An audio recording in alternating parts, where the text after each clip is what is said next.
Como eu mencionei na última aula, há 3 grandes questões que vão determinar como esta guerra será travada, como esta guerra vai acabar perecendo e como o mundo vai mudar.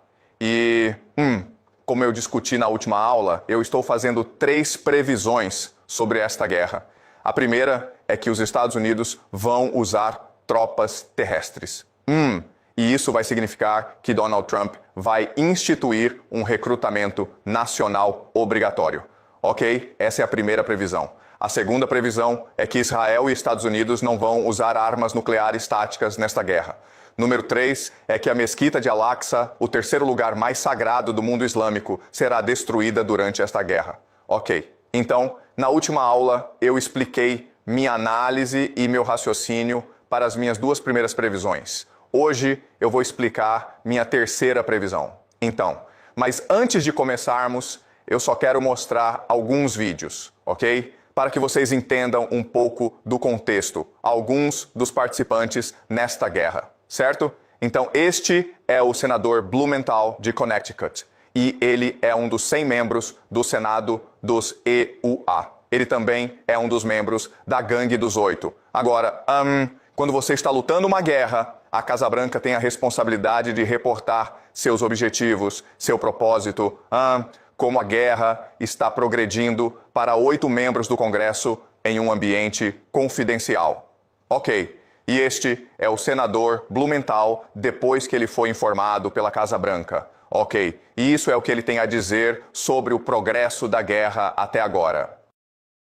Eu saio deste encontro tão insatisfeito e francamente irritado quanto saí de qualquer encontro passado nos meus 15 anos no Senado. Eu fiquei com mais perguntas do que respostas, especialmente sobre o custo da guerra. Minhas perguntas ficaram sem resposta, e eu vou exigir respostas porque o povo americano merece saber. E eu acho que estou mais preocupado com a ameaça às vidas americanas de potencialmente enviar nossos filhos e filhas para o terreno no Irã. Nós parecemos estar em um caminho em direção a enviar tropas americanas para o terreno no Irã para alcançar qualquer um dos potenciais objetivos aqui. E há também, tão perturbador quanto qualquer outra coisa, o espectro de ajuda russa ativa ao Irã, colocando em perigo vidas americanas. Certo. Então, 3 coisas para tirar da conversa dele com os repórteres. Ok. Primeira coisa é que a administração Donald Trump, a Casa Branca, não articulou um orçamento. Quanto esta guerra vai custar? O que significa que esta é uma guerra sem fim definido? Nós não sabemos quando esta guerra vai terminar e então nós não sabemos qual é o compromisso e então nós não sabemos quanto esta guerra vai custar. Ok, esse é o primeiro ponto que ele faz. O segundo ponto que ele faz é que nós estamos em um caminho em direção ao envio de tropas terrestres no Irã. Ok. E isso basicamente significa um recrutamento nacional obrigatório. A terceira coisa que é crucial é que ele diz que eles sabem com certeza que a Rússia já está envolvida nesta guerra, ajudando o Irã. Ok. Então essas são as 3 principais conclusões. Ok. Então este é o ministro das Relações Exteriores do Irã, Araghchi, falando para a NBC News, certo? E a NBC News vai perguntar ao Araghchi, ei, já se fala nos Estados Unidos de tropas terrestres sendo usadas contra o Irã. Ok, agora eu quero que vocês observem a resposta dele e então a resposta do jornalista. O presidente Trump não descartou tropas no terreno no Irã. Você está com medo de uma invasão americana no seu país? Não, nós estamos esperando por eles. Você está esperando pelo exército americano invadir com tropas terrestres? Sim, porque nós estamos confiantes de que podemos confrontá-los, e isso seria um grande desastre para eles. Ok, vocês entenderam? Certo. Então, você está dizendo que o Irã está preparado e disposto a enfrentar o exército militar americano se os invadissem com tropas terrestres? Bem, nós estamos prontos para isso. Ok. Então, novamente, certas coisas para apreciar. Primeiro de tudo, o ministro das Relações Exteriores, Araghchi, ele não está nem um pouco preocupado com tropas terrestres. Na verdade, ele basicamente disse que é uma armadilha para vocês. Vocês veem, nós estamos nos preparando há cerca de 20 anos para isso. Nós vamos destruir vocês. Outra coisa que vocês vão notar é que o jornalista está completamente surpreso com a resposta. Ele está chocado em silêncio. Ele tem que perguntar de novo, espera, você está dizendo que está pronto para tropas terrestres? E então isso mostra a vocês que dentro de Washington DC, ok, dentro da administração Trump, dentro da elite de política externa, dentro da elite da mídia, eles não pensaram realmente nisso. Eles realmente não consideraram a possibilidade de perder esta guerra. Por que devemos ver? Agora é uma bolha. Ok, é uma bolha isolada, onde todo mundo apenas acredita nas mesmas coisas, e isso é muito problemático. Se você for continuar lutando esta guerra. Ok, certo, vamos continuar. Ok, este é o Rabino Schneerson e ele é o líder, ou ele costumava ser, ele morreu. Mas ele costumava ser o líder de uma organização chamada Chabad Lubavitch. Eu vou falar mais sobre o Chabad Lubavitch conforme avançamos. Ok, mas eu apresento ele a vocês agora. Este é o ano de 1990 e ele está conversando com Benjamin Netanyahu, que é um jovem e promissor político em Israel. Ok, então vamos olhar a conversa.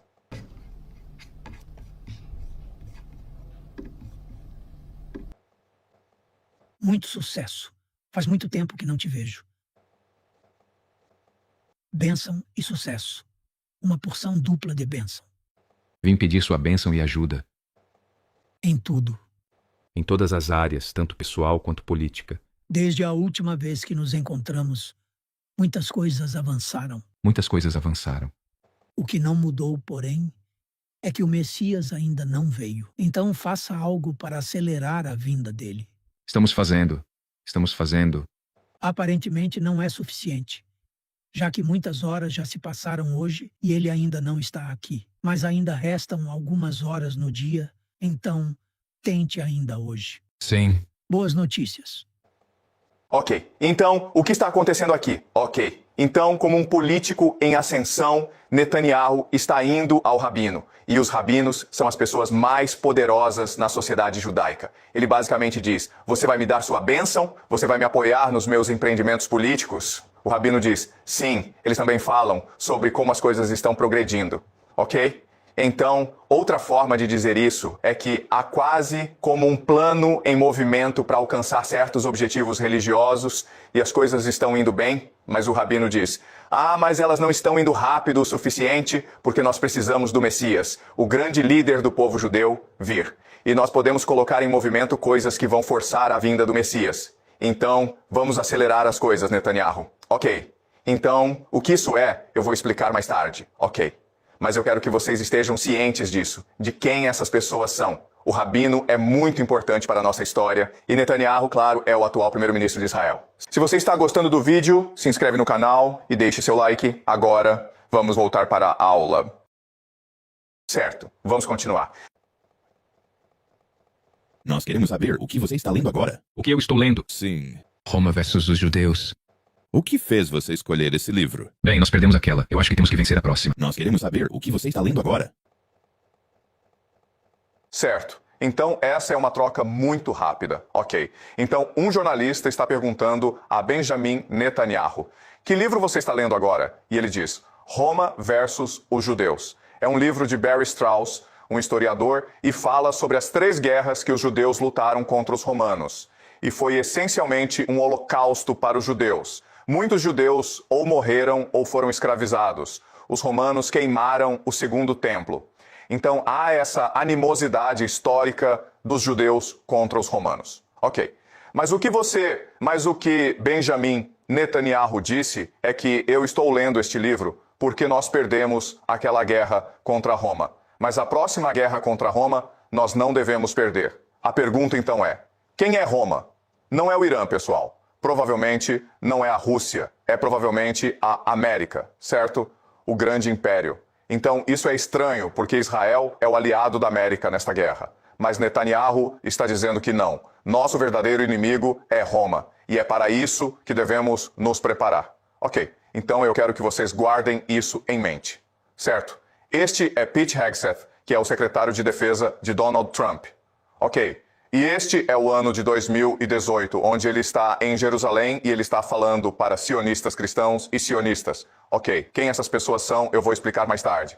Ok, mas vamos ouvir o discurso dele bem rápido. e eu e outros tivemos a chance de ir ver o muro ocidental do Monte do Templo, os túneis do muro ocidental, muito da cidade antiga.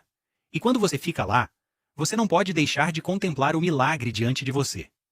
Isso me fez pensar sobre outro milagre que eu espero que todos vocês não vejam muito distante, porque 1917 foi um milagre, 1948 foi um milagre, 1967 foi um milagre, 2017, a declaração de Jerusalém como a capital foi um milagre, e não há razão para que o milagre do restabelecimento do templo no Monte do Templo não seja possível.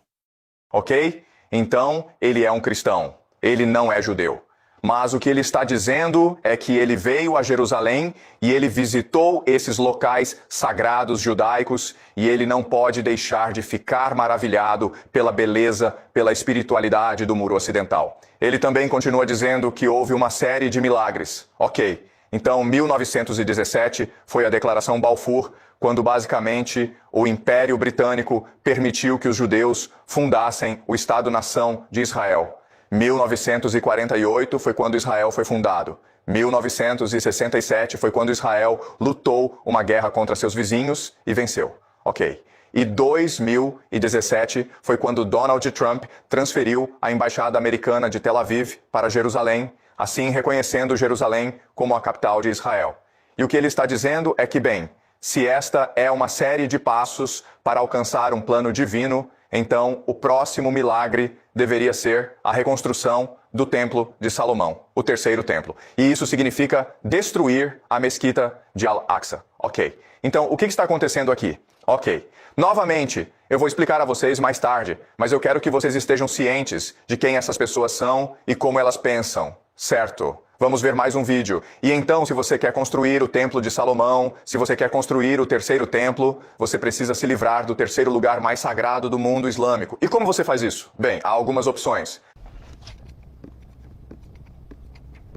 Mísseis vão atingir a mesquita e limpar o lugar para o terceiro Beit HaMikdash. Isso também poderia ser um milagre. Se fosse comigo, da última vez quando eles atiraram centenas de mísseis, eu fingiria que um míssil veio do Irã e derrubaria a mesquita, sabe? Então todos os árabes iriam contra o Irã. Seria o fim dos problemas. Você faz eles lutarem uns contra os outros. Esse bando de lunáticos. Nunca é tarde demais. Você está lidando com um bando de covardes. Ok, então este é um rabino em Israel. Ele está dizendo como no ano passado, durante a Guerra dos 12 Dias, em junho, o Irã estava disparando mísseis contra Israel. E o que ele está dizendo é, sabe, essa era uma oportunidade para nós fingirmos que o míssil iraniano atingiu o Domo da Rocha, a mesquita de Al-Aqsa, assim destruindo-a. E então os árabes vão culpar os iranianos e os árabes vão entrar em guerra contra os persas. E então nós podemos simplesmente sentar e rir desses lunáticos, ok? Então, novamente, isso pode ser confuso para vocês sobre quem essas pessoas são, por que elas estão dizendo essas coisas, certo?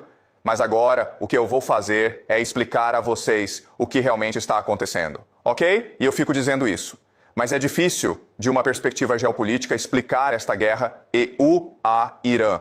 Você tem que olhar pela perspectiva religiosa, ok? O ângulo religioso. E é nisso que eu quero focar hoje. Ok, desculpa. Ok, então novamente, este é o terceiro lugar mais sagrado do mundo islâmico. Esta é a Arábia Saudita, Meca, Medina. E este é o Domo da Rocha, a mesquita de Al-Aqsa, que é onde Maomé supostamente ascendeu ao céu. E os judeus e os sionistas cristãos acreditam que isso deve ser destruído para que eles possam construir o terceiro templo ou o Templo de Salomão. Ok, certo. Então esta é a grande questão nesta guerra, e novamente eu fico dizendo isso, mas eu preciso estar certo na minha previsão. Se minha análise estiver correta, se eles não destruírem a mesquita e se eles conseguirem alcançar a paz, então meu modelo preditivo, minha análise está completamente errada e vocês podem me ignorar pelo resto da minha vida e eu posso voltar a ensinar, sabe, os grandes livros ou algo assim, certo? Então vamos examinar por que isso é importante. Ok, então hoje eu quero apresentar a vocês uma nova teoria da teoria dos jogos chamada a Lei da Convergência Escatológica.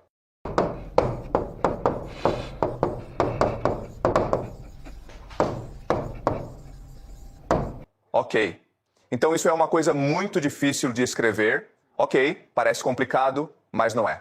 Ok, escatologia, o que é? É uma história de como o mundo acaba. E é muito convincente para as pessoas, porque lembrem, nós discutimos isso no semestre passado, mas como seres humanos nós temos 3 perguntas. De onde viemos? Por que estamos aqui? Para onde estamos indo? E a escatologia fornece uma história que responde todas as 3 perguntas. Por que Deus nos criou? Qual é nossa missão na Terra? E o que Deus planejou para o fim do mundo? Ok. E diferentes tradições terão diferentes escatologias. E o que é importante descobrir é em que aspecto essas escatologias convergem. Ok. Convergir significando uma união dessas escatologias. E por que isso é importante? Porque permite que você preveja como eles vão se comportar. Pense em uma história como o sistema operacional de uma sociedade. E como tal, é um roteiro que eles vão representar. E se você for capaz de descobrir os diferentes roteiros e ver como eles convergem juntos, onde está a união desses diferentes roteiros, então você pode realmente prever como o mundo vai acabar. Ok, certo. Então, tendo explicado a lei, eu vou entrar em alguma teoria para nos ajudar a entender por que isso funciona. Ok, certo. Então, a primeira coisa a entender é algo chamado a Lei Universal da Teoria dos Jogos, ok? E a Lei Universal da Teoria dos Jogos afirma isso. Quem vence um jogo é capaz de fazer isso, ok? Massa vezes energia vezes coordenação, ok? Então, essas são as 3 coisas que você quer olhar para entender quão bem um jogador se sairia em um jogo. Então, massa é apenas o número de pessoas envolvidas na equipe. Ok? Energia é apenas quanta atenção, foco, motivação existe. Ok? Então pense nisso como atenção, ou motivação, ou ação. Ok, qualquer uma dessas palavras serve, mas basicamente, quão investido você está em vencer o jogo e quão duro você está disposto a trabalhar para vencer o jogo. E coordenação é apenas a ideia de sincronicidade. E o que eu quero dizer com isso é quão bem os colegas de equipe trabalham juntos. Ok, e algo que você precisa apreciar é que a coisa mais importante na guerra, em vencer um jogo, é na verdade coordenação. Na verdade, eu diria que é 4 vezes mais importante do que apenas massa. Então você pode ter muitas pessoas, mas se elas não trabalham bem juntas, você é derrotado por outra equipe com poucas pessoas, mas elas trabalham bem juntas, ok? E energia é 2 vezes mais importante que massa, certo? Então deixe-me dar um exemplo. Vamos dizer que você está jogando um jogo sozinho, ok? Talvez, por exemplo, você entra em uma competição de ping-pong ou uma competição de xadrez. Bem, massa e coordenação não importam realmente porque você não tem colegas de equipe. E então o que importa é energia. Quão motivado você está para vencer este jogo? Quanto tempo você coloca em prática? Quanto tempo você coloca em estudar e melhorar a si mesmo? Quão focado você está em vencer? Ok, certo. Então, um esporte de equipe, bem, massa é constante e então o que importa é energia e coordenação. Quão bem o time trabalha junto. Ok. Agora, o que é interessante é que há diferentes formas de melhorar ou aumentar a energia e coordenação. Certo. Então, talvez um líder. Ok. Então, talvez, se alguém é um líder realmente inspirador, isso vai fazer as pessoas muito mais motivadas e isso vai permitir que elas trabalhem bem juntas, porque tudo que elas têm que fazer é ouvir o líder. Ok. O problema com o líder, claro, é que eventualmente ele vai morrer. Certo. Então você tem família. Ok. Sangue. Ok. Eles trabalham bem juntos porque todos compartilham sangue similar. Mas nós não podemos explicar as diferenças dentro desta família. O conflito dentro desta família. Certo? Então, historicamente, no longo prazo, a força que permite que equipes vençam outras equipes é a ideia de narrativa. Ok, narrativa ou uma história. Ok, por quê? Porque ela implanta nas mentes de todos aqueles que acreditam em uma narrativa uma série de ações que eles devem tomar para vencer o jogo. Ok? Então, pense nisso como um roteiro. E em um roteiro, você sabe que papel você desempenha. Então você só tem que representá-lo e isso permite que todos vocês trabalhem juntos para alcançar o resultado que vocês desejam. Ok? Faz sentido? Ok. E em narrativa, a forma mais poderosa de narrativa é a ideia de escatologia. Porque a escatologia é um roteiro completo no qual todos sabem o que ele ou ela deve fazer para alcançar o resultado desejado. E a escatologia também é capaz de transcender tanto tempo quanto espaço, significando que você pode realmente passar séculos representando o roteiro, porque todos sabem seu papel de qualquer forma, ok? E pode transcender fronteiras também. Você pode ir além de identidade étnica e família, ok? Então, o mecanismo mais poderoso na história é a escatologia, certo? Então, o que é a escatologia? Certo. Então, a maioria das religiões são similares. A maioria das religiões requer que você seja uma boa pessoa. Seja humilde, seja gentil, seja generoso, mas há certos aspectos das religiões que são extremos, ok? E nós os chamamos de escatologias, ok? Então, o exemplo clássico é a religião judaica, ok? Na religião judaica, se você é o que você acredita, é que você não vive mais em Israel, porque há muito tempo atrás os israelitas irritaram Deus ao desobedecê-lo. Deus disse aos israelitas: não adorem falsos ídolos. Mas os israelitas pecaram, eles desobedeceram. Então eles foram expulsos de Jerusalém e foram forçados a vagar pela terra em uma diáspora por séculos. E então o que eles acreditam é que cada um precisa se engajar em um ato de redenção, de humildade, de submissão, de piedade a Deus, se eles vão redimir todo o povo judeu, ok? E quando isso acontece, quando eles reconhecem suas próprias limitações, quando eles reconhecem quão inferiores são a Deus e se submetem a Deus, então Deus vai enviar o Messias para redimi-los e guiá-los de volta a Jerusalém, derrotar os inimigos dos judeus, trazer todos os judeus da diáspora de volta a Jerusalém, unificando o povo judeu, e então construir o terceiro templo para que Deus possa vir à terra e viver com todos os judeus e criar o céu na terra. Ok, essa é a religião judaica que a maioria dos judeus acredita. Ok, há muitas diferenças. Ok, mas eu estou apenas tentando simplificar para clareza. Ok, mas então você tem esses extremos fanáticos que têm uma escatologia diferente. Ok, e essas pessoas nós podemos dizer que são aceleracionistas. E o ponto deles é que isso é bom, mas é muito lento e nos dissolve de responsabilidade individual. Se você tem fé em Deus, então você deveria querer acelerar as coisas e forçar o retorno de Deus o mais rápido possível. E você faz isso reconhecendo que antes do Messias vir, se você realmente for e criar a nação de Israel, trazer todos os judeus de volta, construir o terceiro templo, derrotar todos os inimigos, então o Messias virá naturalmente, ok? E então, claro, a maioria dos judeus ouve isso e pensa que isso é blasfêmia. É heresia porque você está desafiando a vontade de Deus. Você acha que pode manipular Deus para agir. Isso é errado. Isso é o oposto de redenção. Esse é o pior pecado possível que você pode cometer, ok? E então, essa escatologia é considerada marginal, extrema, algo para ser ignorado.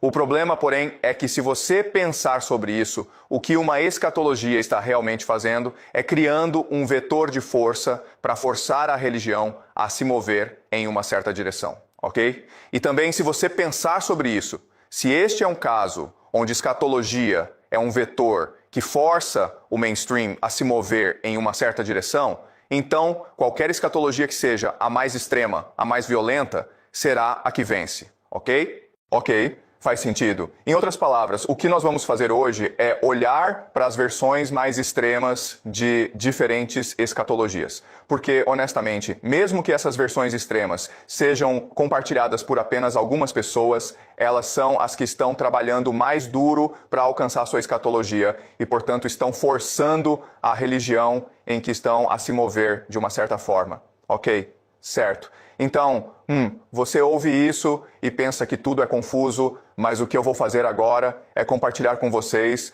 uma passagem de uma biografia do Rabino Schneerson. Lembrem, nós vimos o Rabino Schneerson conversando com Netanyahu, dizendo: vamos acelerar o retorno do Messias. Ok, ele é responsável pelo Shabbat de Lubavitch, que novamente é uma escatologia extrema. Mas, novamente, porque eles são tão extremos, eles estão dispostos a trabalhar o mais duro possível para alcançar sua visão e, portanto, eles estão forçando o mainstream judaico em uma certa direção.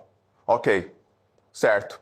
Então, esta é uma biografia do Rabino Schneerson e o movimento Chabad Lubavitch foi fundado na atual Bielorrússia e com o tempo foi para a América porque sofreu muita perseguição pelos russos e hoje eles são um movimento global e são poderosos na Rússia, na América e em Israel. Ok.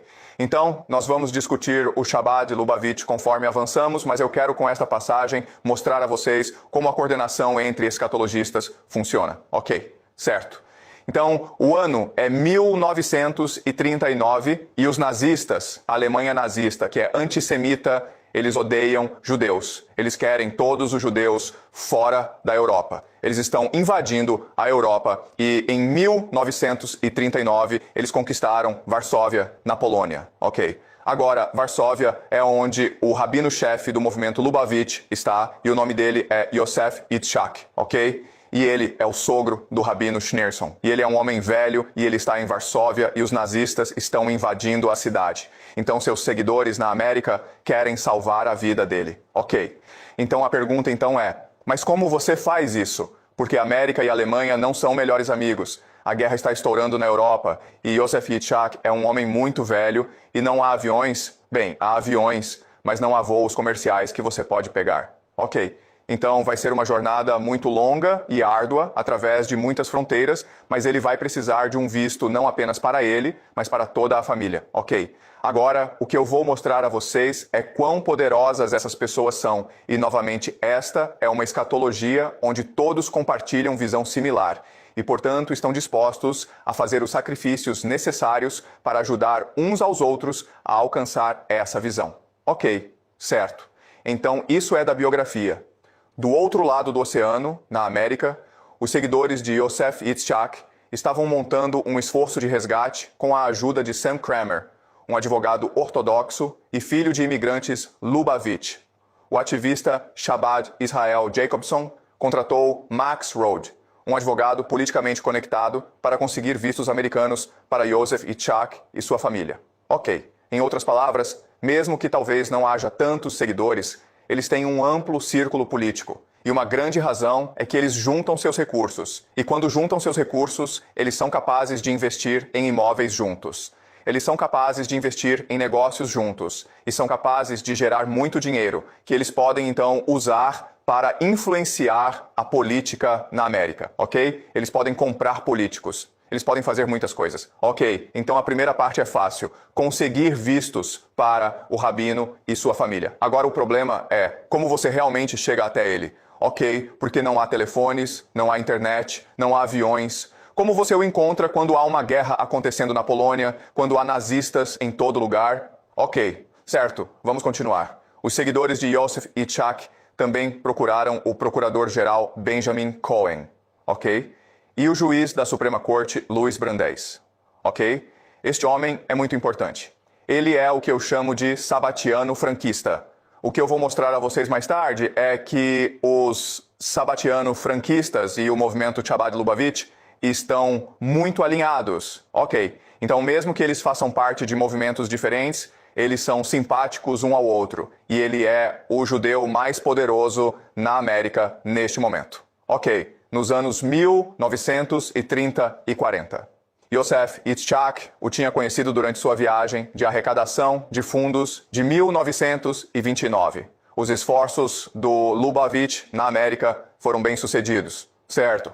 Então eles convenceram os americanos. Eles convenceram todo o aparato político americano e eles estão dedicados a ajudar o rabino a escapar da Europa e vir para a América, certo? Agora, a segunda parte é como você lida com os nazistas. Ok. Os esforços do Lubavitch na América foram bem-sucedidos. Em 2 de outubro, Cohen escreveu para Robert Pell, um oficial sênior no Departamento de Estado, pedindo ajuda. No dia seguinte, Pell contatou Helmut Wohltat, um alemão e membro do Partido Nazista, um nazista que se especializava em indústria e economia nacionalista, para ver se ele estaria disposto a salvar um dos principais estudiosos judeus do mundo. Ok, este é um cara americano, onde ele é um nazista e está dizendo: ei cara, eu sei que você é nazista, mas precisamos da sua ajuda para salvar um judeu. E o cara diz: sim, ok, Voltat foi estrategicamente escolhido. Ele tinha estudado na Universidade de Columbia no início dos anos 1930 e tinha forjado um relacionamento com Pell após a Conferência de Evian sobre refugiados judeus em 1938. Vendo uma oportunidade de ganhar boa vontade dos Estados Unidos, Voltat secretamente contatou o almirante Wilhelm Canaris, o chefe da inteligência militar alemã. Uau! O chefe da inteligência militar alemã. E disse: "Ei, cara, vamos ajudar esse cara." Canaris, um nazista cético que desaprovava as atrocidades da SS e achava a invasão da Polônia um erro, alistou o major Ernst Bloch, um veterano distinto da Primeira Guerra Mundial e um dos oficiais mais confiáveis. Bloch era um Mischling. Ok, Mischling significa apenas um alemão que tinha alguma ancestralidade judaica, mas porque ele foi tão valoroso na Primeira Guerra Mundial, ele foi considerado alemão.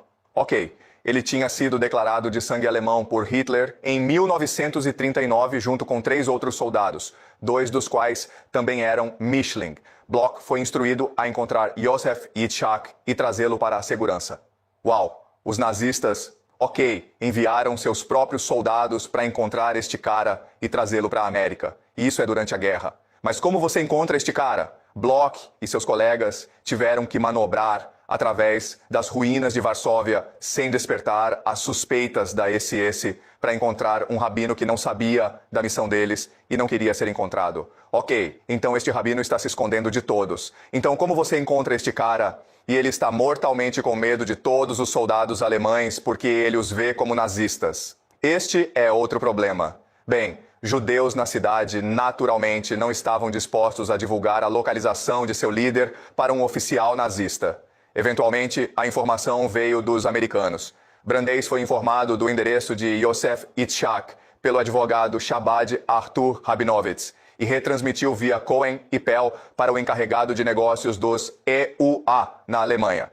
Isso requer a coordenação de dezenas e dezenas de pessoas que deveriam estar em lados opostos de uma guerra e elas estão trabalhando juntas para alcançar um objetivo. No final de novembro, Bloch encontrou o apartamento de Yosef Yitzhak e, depois de alguma confusão, convenceu os residentes de que ele estava lá para ajudar. Uma vez que ele obteve cupons de combustível, passagens de trem e autorizações militares para postos de controle da SS, Bloch carregou Yosef Yitzhak e sua família em um caminhão e se dirigiu para a estação de trem. Lá, a família recebeu passagens de primeira classe e embarcou em um trem cheio de oficiais nazistas e soldados, E foi assim que eles o tiraram. Em outras palavras, eles são capazes de trabalhar acima da burocracia de diferentes estados-nação para alcançar seu objetivo escatológico, Certo. Faz sentido? Certo.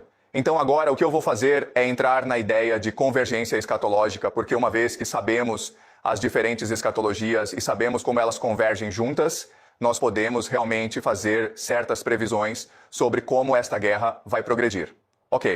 Então a primeira grande escatologia que eu quero olhar é chamada Zoroastrismo. E esta é a primeira escatologia e é uma escatologia do Império Persa. E esta escatologia é muito simples. No mundo, há verdade e mentira. A luz e a escuridão. E é nossa responsabilidade como humanos viver pela luz, morrer pela verdade contra a mentira, e no fim dos dias haverá uma batalha final e um dia do julgamento.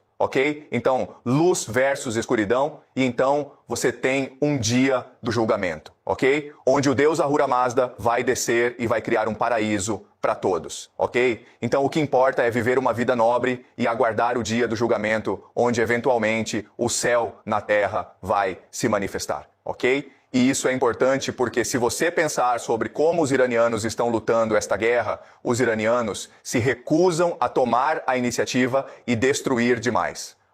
Eles se recusam a ser os vilões nesta guerra, porque para eles, na escatologia deles, é importante morrer pela luz, lutar pela verdade.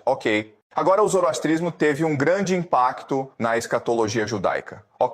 E a escatologia judaica, novamente, eu estou falando apenas da versão mais extrema desta escatologia, E nesta escatologia, a ideia é que os judeus desobedeceram a Deus, Desobediência. E para reparar o mundo, para salvar a si mesmos, para criar o céu na terra, eles precisam se engajar em redenção. Redenção. E redenção é realmente sobre alquimia espiritual. melhorar a si mesmo como pessoa, ser bom consigo mesmo, ser bom com os outros, amar seu próximo como você amaria a si mesmo. Ok, essa é a ideia mainstream. Mas na versão mais extrema, redenção significa apenas representar o plano de Deus para forçar o retorno do Messias, ok? E este plano é basicamente criar Israel, retornar à diáspora judaica, construir o templo, e isso vai iniciar a guerra de Gog e Magog. E então, quando os judeus estiverem mais ameaçados, o Messias virá para salvá-los de seus inimigos. E isso vai criar algo chamado a Era Messiânica, ok? Quando Deus governa sobre a terra através de seu Messias que vem da casa de Davi, ok? Certo. Então, novamente, esta é uma versão simples. Há muitas versões diferentes. Esta é a versão mais simples para nossos propósitos, ok? Agora, o que é interessante é que esta escatologia judaica iria influenciar os protestantes, ok? E isso cria um movimento chamado sionismo cristão. Sionismo cristão. Então, o termo técnico para sionismo cristão é chamado dispensacionalismo pré-milenar. Ok? E isso parece muito complicado, mas não é. Tudo o que significa é que Deus tem um plano para como criar o céu na terra. E nós temos o dever de cumprir seu plano seguindo suas instruções. Ok, certo. Então, o que o sionismo cristão está fazendo é pegar esta escatologia judaica e fazer certas mudanças nela. Ok.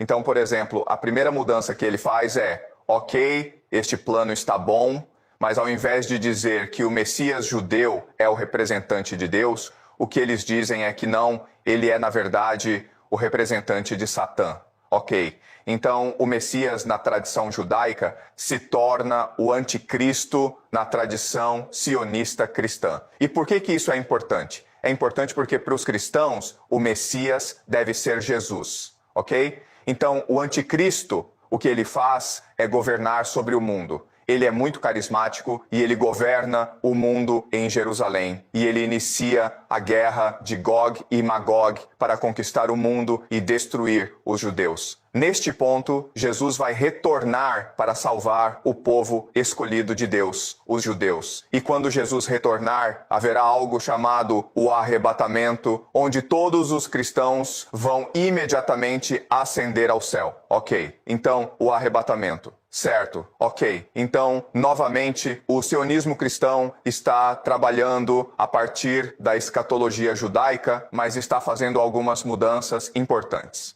Ok.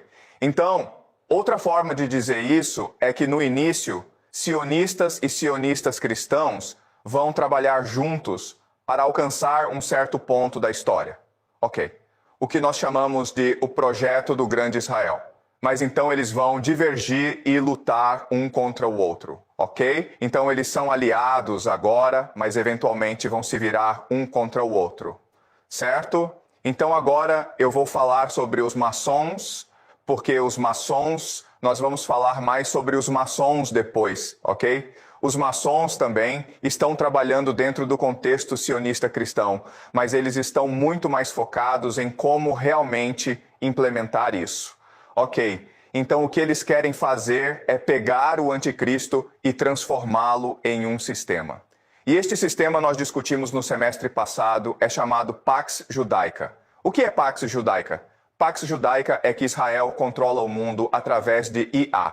Ok, um estado de vigilância de IA.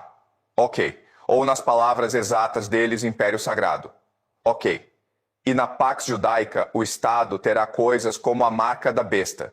E o que é a marca da besta? É a identidade digital. Ok. E esta identidade digital também vai levar a moeda digital e eles podem realmente colocar um microchip ou um código QR na sua testa e isso será considerado a marca da besta. Ok. E isso tudo faz parte da escatologia sionista cristã.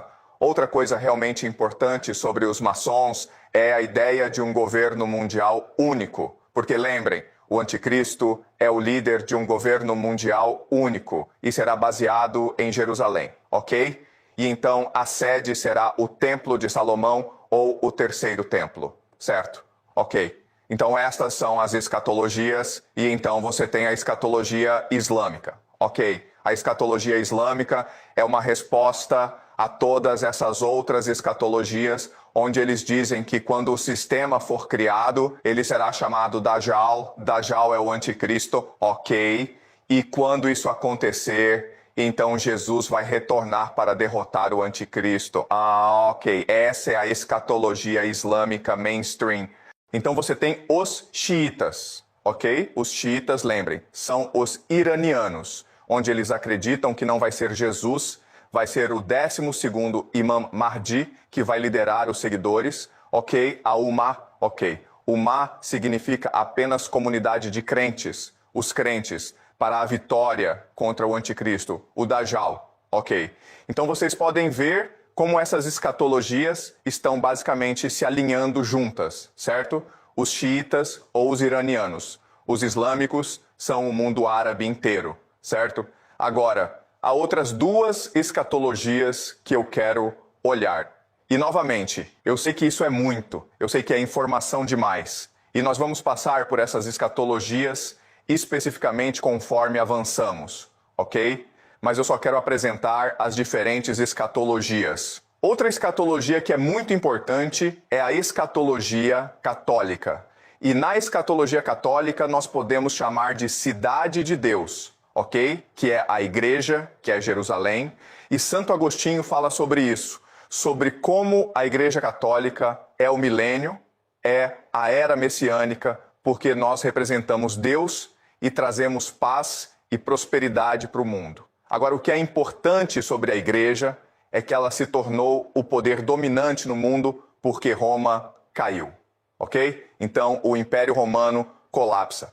Mas isso tudo faz parte do plano divino de Deus, porque o Império Romano, Roma era a cidade da terra, ok? De poder, de dinheiro, de riqueza. E o que importa é Jerusalém, a cidade de Deus, de espiritualidade, de divindade. Ok, agora, a cidade de Deus chegou ao fim por causa da ascensão dos protestantes e do Império Anglo-Americano. Então, para a Igreja Católica alcançar sua escatologia e estabelecer novamente a cidade de Deus, o que eles precisam fazer é também ver o Império Anglo-Americano destruído, assim como o Império Romano. Ok, então essa é a escatologia católica. A última escatologia que eu quero discutir é a escatologia ortodoxa. E qual é a escatologia ortodoxa? Os russos, ok, isso é chamado a profecia da Terceira Roma. Ok, a profecia da Terceira Roma é basicamente que Moscou vai se tornar a Terceira Roma. Ok, a primeira Roma era Roma, a segunda Roma era Constantinopla, a terceira Roma será Moscou. E também, o que é realmente importante apreciar é que não haverá uma quarta Roma. Então, quando Moscou se tornar a terceira Roma, a história termina. Ok, e paz e prosperidade vão vir ao mundo. Ok, então o que isso significa? Significa que a Rússia vai unir o mundo ortodoxo. Ok, então agora, o mundo ortodoxo está dividido em ortodoxa oriental e ortodoxa grega. Ok, e algo que é muito importante que esta profecia diz é que os russos vão derrotar a Turquia em uma guerra e então ter os gregos retornando a Constantinopla, que é a atual Istambul. Ok, isso é o que a profecia diz. E então você olha para todas essas diferentes escatologias. Ok, e novamente, pessoal, isso é a maioria do mundo, certo? Se você realmente olhar para os pontos de convergência, você chega a algumas conclusões surpreendentes. Ok, então vamos olhar para a convergência, certo? Onde elas convergem? Ok, bem, primeiro de tudo, ok, onde elas convergem é que o projeto do Grande Israel será alcançado. Ok, a Pax Judaica será alcançada. É um governo mundial único. Ok, governo mundial único. Essa é uma grande convergência. Se isso for verdade, então outra convergência é que a mesquita de Al-Aqsa vai dar lugar ao terceiro templo. Todas essas escatologias ou dizem isso ou são indiferentes a dizer isso. Ok, elas não são opostas a isso. Certo, então é por isso que eu prevejo que a mesquita de Al-Aqsa será destruída porque eles precisam construir um terceiro templo. Outra coisa na qual elas convergem é a ascensão do antissemitismo. Por quê? Porque isso vai forçar a diáspora judaica, a retornar a Israel. Isso é muito importante para essa escatologia. Ok, certo. Outro ponto de convergência importante é a guerra de Gog e Magog. Nós não sabemos realmente o que isso é, mas esta guerra é suposta ser a guerra final antes do retorno de Deus, antes do fim da história, antes do fim do mundo. Ok, o que esta guerra é, nós não sabemos ainda. Mas outra forma de dizer isso é que esta guerra no Irã vai levar à guerra de Gog e Magog em algum ponto. Ok, o que esta guerra é, nós vamos discutir em outro momento. Outra coisa que é muito importante é que EUA e China não fazem parte desta escatologia. Ok, isso é onde todos concordam. Por alguma razão, os Estados Unidos não vão participar de eventos futuros, nem a China, o que significa que algo vai acontecer com esses dois países que vai fazê-los não serem mais significativos. Ok? E a melhor previsão para os Estados Unidos, então, é guerra civil, certo? Ok? Guerra civil, ok? E isso é onde todas essas escatologias convergem. Então, em outras palavras, este evento de guerra está acontecendo para que essas diferentes tradições escatológicas possam alcançar o céu na terra da perspectiva delas, certo? Então, o que isso significa, dada esta convergência, nós podemos realmente prever certos eventos que vão acontecer nos próximos 2 a 4 anos, ok? Porque todos eles querem que essas coisas aconteçam juntas, certo? Então, vamos olhar algumas previsões rápidas, ok? Primeira previsão, claro, é que os EUA vão usar tropas terrestres, porque usar tropas terrestres vai criar um recrutamento nacional obrigatório. E o que um recrutamento nacional obrigatório faz? Ele cria uma guerra civil, certo? Muitos jovens vão se recusar a lutar nesta guerra. E isso vai criar protestos, então a América não vai ter escolha a não ser enviar a Guarda Nacional, e isso vai criar a receita para muito conflito civil na América. Ok. Outra coisa que vai acontecer é que porque você usa tropas terrestres, você vai perder a guerra e então o CENTCOM, que é o militar americano no Oriente Médio, vai então transferir para Israel. Ok. O que está acontecendo nesta guerra é que as economias do GCC estão sendo destruídas e isso faz parte do plano, ok? Porque para Israel alcançar o projeto do Grande Israel, ele precisa absorver o GCC e partes da Turquia e partes do Egito, ok? Então, dizendo isso, o GCC está basicamente acabado. A intenção é colapsar suas economias e torná-las irrelevantes, certo? A terceira coisa que podemos esperar é que a Turquia vai entrar nesta guerra e a Arábia Saudita, na verdade, vai entrar na guerra porque você quer usar esta guerra para enfraquecer a oposição a essas escatologias o máximo possível. Ok, então Turquia e Arábia Saudita vão entrar nesta guerra e vão sofrer tremendamente por causa de sua participação, certo? Novamente, a mesquita de Al-Aqsa será destruída. Ok, e então você tem a ascensão da Pérsia. Ok. A ascensão da Pérsia. Por que isso é importante? Porque você precisa que o mundo islâmico se una contra Israel para o fim dos dias, certo? Então, você não se importa se, na verdade, o Irã vencer esta guerra, porque vencendo esta guerra, o Irã vai ativar sua identidade persa. E isso é importante para a escatologia, porque na guerra de Gog e Magog, pessoas estão interpretando Gog e Magog que vão marchar contra Israel. Eles estão interpretando Gog como sendo Pérsia e Rússia. Ok. Juntos eles vão marchar contra a Pax Judaica. Número 6 é que em Israel você vai alcançar a Pax Judaica e o projeto do Grande Israel. Ok. Então, o projeto do Grande Israel e a Pax Judaica não são a mesma coisa, pessoal. Grande Israel é basicamente o território que os israelitas acreditavam que Deus tinha prometido ao ancestral deles, Abraão. Pax Judaica é um governo mundial único, ok? Baseado em vigilância de IA e a marca da besta. Então, o que vai acontecer é que Israel vai usar esta guerra para expandir seu território. E então, o que vai acontecer é que capital, tecnologia, vai então começar a fluir para Israel para criar a grande Pax Judaica.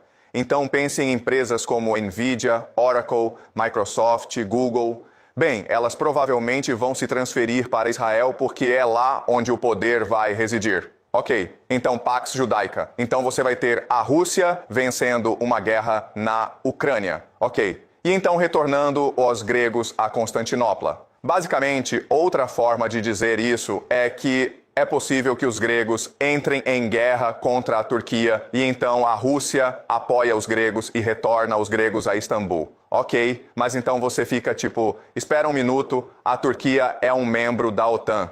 Bem, nós também podemos esperar a destruição da Europa. Ok, o fim da OTAN, basicamente. Então esta guerra na Ucrânia não é apenas sobre a Rússia protegendo suas fronteiras. Esta guerra na Ucrânia também é para alcançar a escatologia ortodoxa, para destruir a Europa, para destruir a OTAN, para que a Rússia possa alcançar a profecia da Terceira Roma. Isso significa a destruição da Europa. Então eu vou discutir a guerra Rússia-Ucrânia mais tarde, conforme avançamos. Ok. Mas o que eu estou tentando mostrar a vocês é que apenas analisando as escatologias mais extremas de diferentes tradições religiosas, você pode então, a partir desta análise, identificar pontos nos quais elas concordam, ok? E nesses pontos, você pode descobrir então como elas vão afetar a geopolítica atual para fazer certas previsões sobre como a guerra vai progredir, sobre como o mundo vai se transformar nos próximos 2 a 4 anos, ok? Então isso é chamado a lei da convergência escatológica. Ela nos dá uma visão tremenda sobre por que as coisas estão acontecendo da forma que estão. Ok, porque novamente, eu fico dizendo isso, mas puramente de uma perspectiva geopolítica, puramente de uma perspectiva de realpolitik, esta guerra no Irã não faz sentido. Mas se você olhar de uma perspectiva escatológica, então faz perfeito sentido. Ok, alguma pergunta? Sim. Mas eu acho que, se nós olharmos para a guerra entre América e Irã, eu acho que Trump está tentando destruir o Irã da mesma forma que ele destruiu a Venezuela, mas falhou, o que levou o Irã a revidar. Então eu acho que isso também poderia explicar de uma forma política, mas não religiosa. Ok. Certo. Esse é um ótimo ponto que escutem. Há uma explicação que é que Trump é simplesmente burro. Ele é arrogante. Eles tiveram muito sucesso na Venezuela. Eles vão para o Irã e acham que é a mesma coisa. E agora estão perdendo. Ok. E por que estão perdendo? Estão apenas entrando em pânico. Ok. Isso é verdade. E se esta explicação for verdade, então o que vai acontecer? O que podemos esperar acontecer é que Trump declara vitória e vai para casa. Ok. É isso que podemos esperar. E se os EUA forem para casa, então você está certo. Ok, então podemos esperar. Mas, desculpa. A pergunta é, o que acontece nos próximos meses? Certo, o que você precisa entender é isso.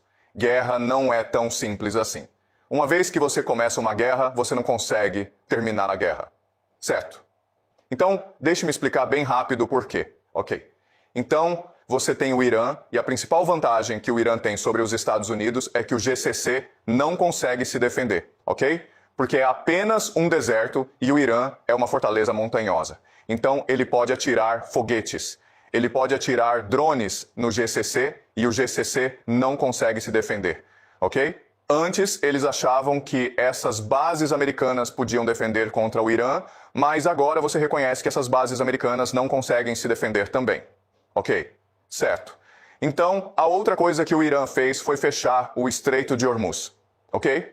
Ele fechou o Estreito de Hormuz. E isso é importante porque o GCC, então, exporta petróleo para a Ásia e recebe comida de volta, ok? Então, o GCC basicamente requer o estreito apenas para sobreviver.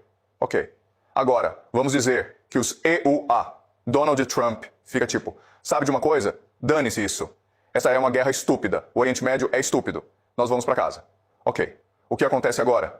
O que acontece é que o Irã diz para o GCC, ei, cara, vocês nos atacaram. Vocês destruíram nossa infraestrutura. Vocês destruíram nossa economia. Vocês têm que pagar uma compensação. Ok, certo. Também Ei, cara, agora nós controlamos o Estreito de Hormuz. Então, se vocês querem usar o estreito, vocês têm que nos pagar um pedágio. Vocês têm que nos pagar uma taxa, certo? Então, todo esse dinheiro do GCC que antes ia para os Estados Unidos para alimentar a economia americana. Agora, para onde vai? Vai para o Irã, certo? Isso é muito dinheiro, cara. Nós estamos falando de trilhões e trilhões de dólares. E o que o Irã vai usar com esse dinheiro? Se eles forem para casa, a economia deles vai colapsar e o povo vai ter uma revolução de qualquer forma. Então você está melhor enviando pessoas para o Irã do que ter o povo na América causando uma revolução, certo? Ok. Então você está certo que é possível que Donald Trump cometeu um erro, mas não importa se foi intencional ou acidental. Você tem o mesmo resultado e, estranhamente, esse resultado que você tem corresponde, se alinha com essas diferentes escatologias no mundo. Ok? Faz sentido? Ok. Certo. Mais alguma pergunta? Certo. Ok. Então, nós vamos continuar isso na próxima semana, pessoal. Ok.